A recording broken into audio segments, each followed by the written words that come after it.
What's up, good people? You are always welcome back to this channel. The name of the channel is The Real Solo Kenya. The T is capital and there is no space in between. On all the social media platforms, you can find me at Solo Mbuthia, but on Twitter is Solo_Mbuthia. Those of us in LinkedIn, again, you can also go and check us out at LinkedIn. From the previous video, we did look at the milestones, and we did highlight the three milestones. The three milestones being milestone 1, which is the business idea, milestone 2 being the business plan development, and milestone 3 being the business approval. We went further and we looked into details. The first milestone, which is the business idea. Having said that, I want us to go straight to the second milestone, which is the business plan development. Now, the business plan development is usually divided into a few sections. The first section being the synopsis, the second one being the chapter 1, which is the business description. But the third one, we have the chapter 3, which is usually, or rather the chapter 2, which is usually the marketing plan.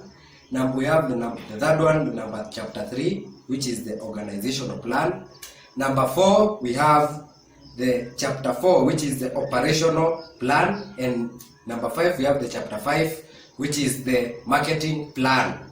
And finally, we have the appendices and references. Kindly note, now we are in the writing of the business.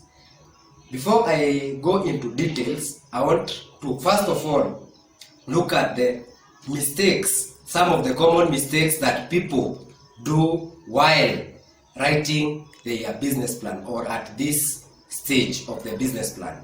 And one of the common mistakes that people make is the use of the term is instead of the term will.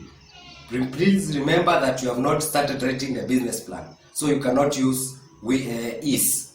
Example, you cannot say the business will be the business is located.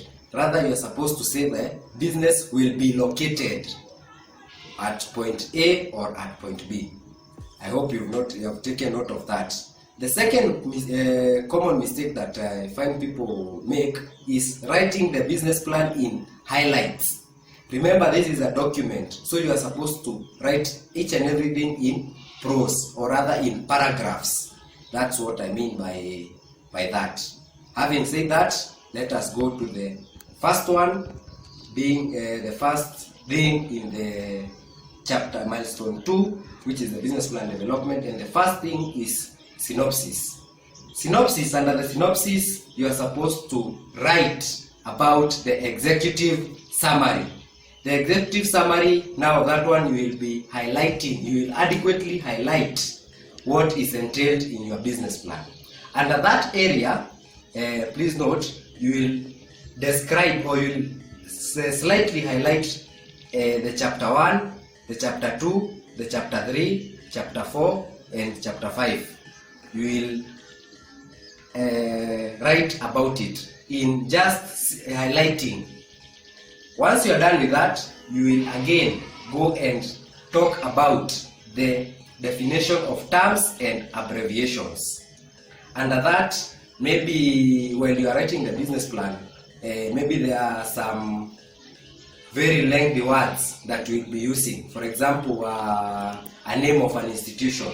Instead of you keeping on repeating the long wordings, you can abbreviate. So this is where you will write the abbreviation and say and talk about what is or what it means. So that is what will be under the synopsis. And please take note of this. Once you've written the synopsis, you are supposed to write the term executive summary, and then write number 1, business description, number 2,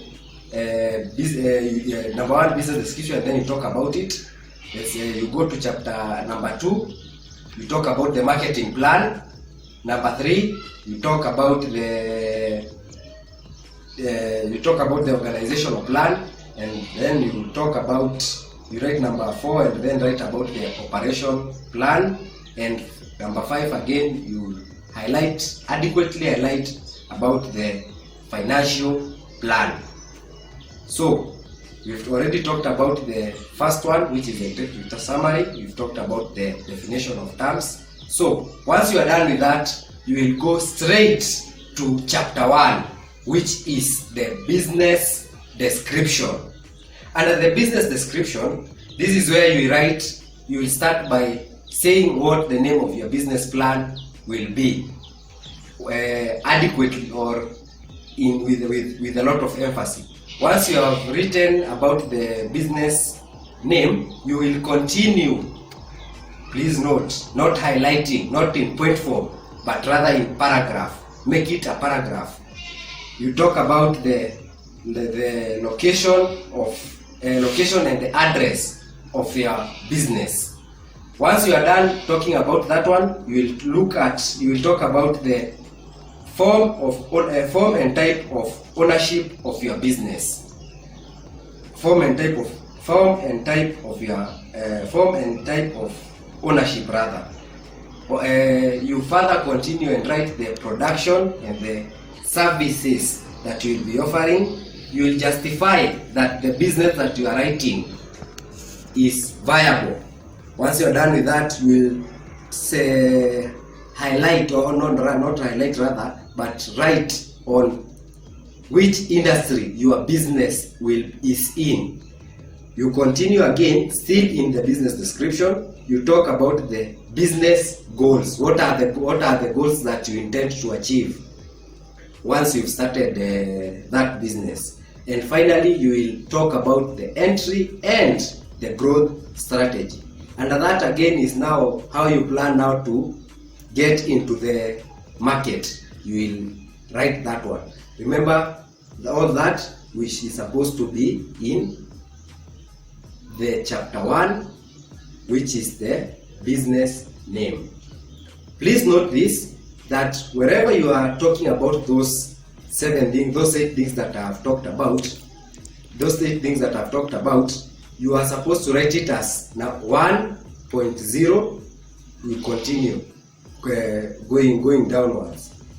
Under the chapter 2, which is the market plan, you will write 2.0, which is the customers.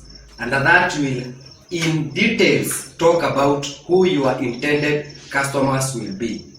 Further, you will write 2.1, which is the market share. Market share is simply how the market is distributed in the area that you are in and how you plan to be doing your marketing.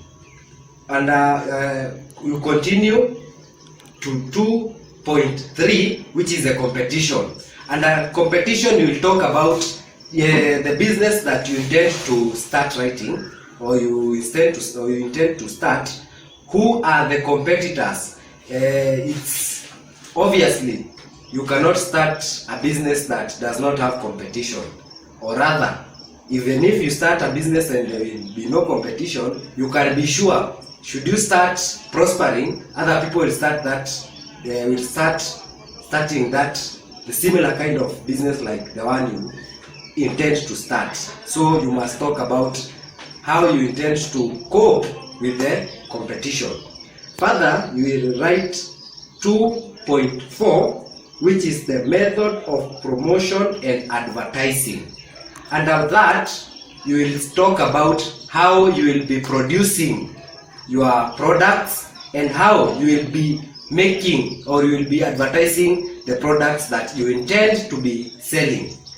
Further, you will continue and you will continue to 2.5 and talk about the price strategy. Yes, you must in details again say how you intend to be putting your prices, or how you intend to be pricing your products, the ones that you will be selling, if is in a case of selling of goods.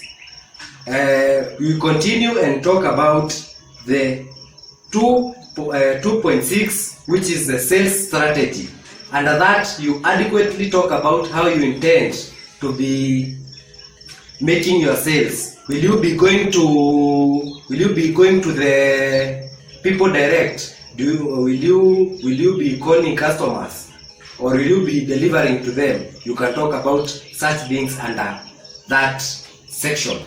You continue again, still remember we're in chapter 2, which is the marketing plan. You will write 2.7, which is the distribution strategy. Yes, how do you intend to make your product reach the customer? So you will adequately talk about that. That is what is entailed in chapter 2. Without wasting time, I want us to go to chapter 3, which is usually the organization plan. Remember, when you are writing those chapters, we write chapter 3, then write the organization plan, and then now go to the first thing, which is the organization plan, and rate it at 2.0, and then adequately talk about the organizational structure, how the organizational structure of your business. You will continue and under 3.1 and talk about the managers and the qualification. This business, as it grows, you will have to maybe employ managers and other people. So you will adequately talk about who they will be, or those that will have employed, and then talk about the qualifications that we will be looking at in each and every person that you will be employing in that organization. You will continue to 3.1, and that is not 3.1 rather, but 3.3, which is the personnel and number and duties. You will say that you intend maybe to employ a certain number of people and their roles in that business that you intend to start talking about. You will continue further and talk about the recruitment, training, and promotion. Yes, while you are, remember now we are talking about how you will be organizing your business. So you must say how you will be recruiting those whom you will be employing. Further, you will continue and talk about, now this is another segment, you will talk about the remuneration, training, and promotion. Once you have employed those people, how will you be making them maybe be up to date so that they can go as per the guidelines that are set already, or such like things. You will continue and talk about the licenses and permits that you are supposed to have wherever you want, or for the business that you start. Remember, some of the businesses require so many licenses, so you will talk about them in that section. And finally, you will talk about the support services that you will be giving. You adequately talk about that. Chapter 4, we have the operation plan. We'll be writing about the chapter 4. We write chapter 4 and then go to 4.0 and talk about the products or services design and development. You will extensively, I'll talk about that. We will go to 4.1 and talk about the production or the operational facilities and capacities. Production or operation facilities and capacity. Now that one will be 4.1. Kindly take note of that and then adequately talk about that. The next one is 4.2, which will be the production or service strategy, pricing or service strategy. Under that again, you will adequately talk about how you will be producing your products or services rather, and so on and so forth. You will continue and talk about the production process. How will you be processing your products? Will you be manufacturing them, Will you be buying and then reselling? That is what we'll talk under that one. Further, we'll talk about the process, the regulation affecting operations. The regulation affecting operations. So, under that, you are supposed to talk about the things that maybe regulate the business that you intend to start. Under chapter 5, you will talk about the financial plan. In the financial plan, the 5.0 will be the pre-operational costs. Please take note of that. You will go and you are supposed to talk or write about in details how you the pre-operational costs, or the costs that you may incur maybe before you start that business. You will continue and talk about the estimation of working capital. The business that you intend to write now, remember now this we are in the chapter 5, which I told you has a lot of mathematics. So you will talk about the estimation of working capital. What that means is how much money, or how much what is the cost of starting that business. You will continue again and talk about the preparation of cash flow projections. Preparation of cash flow projections. Once you are done with that, you will talk about the preparation of pro forma income statement and balance sheet. You further again on another subtopic, you talk about the calculation of break-even points. Calculation of break-even points. You will further talk about the calculation of profitability ratios. You again in details talk about that.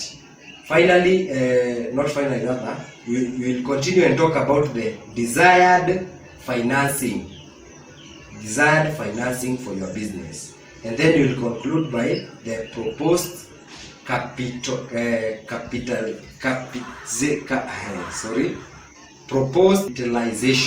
proposed capitalization, and that will be the end of chapter 5. Once you are done with that, you will now go and talk about the appendices and the references. If while writing your business plan, you got some information from a source, you acknowledge it at that point. If you are taking a photo and you want it to be incorporated in that business plan, you will again write it under the appendices and references. Having said that, that is the end of the second milestone, which is the milestone 2 business plan development. So kindly note this.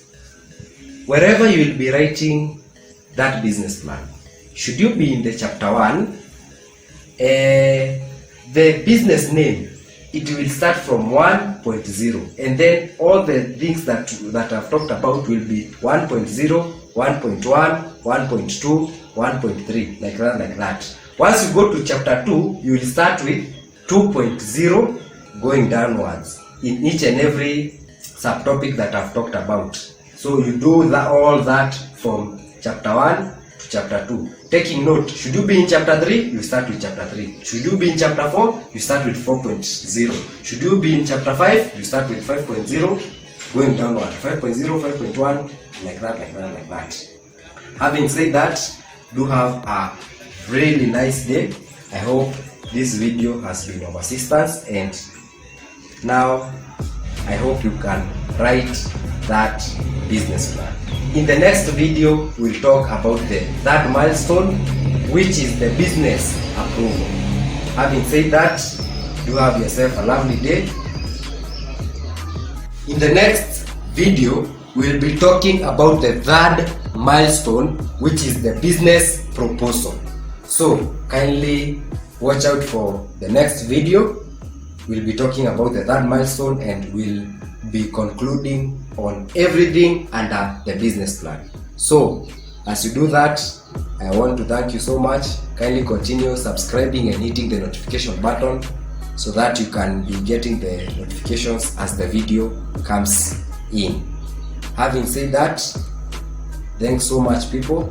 Do have yourself a lovely day. Thank you.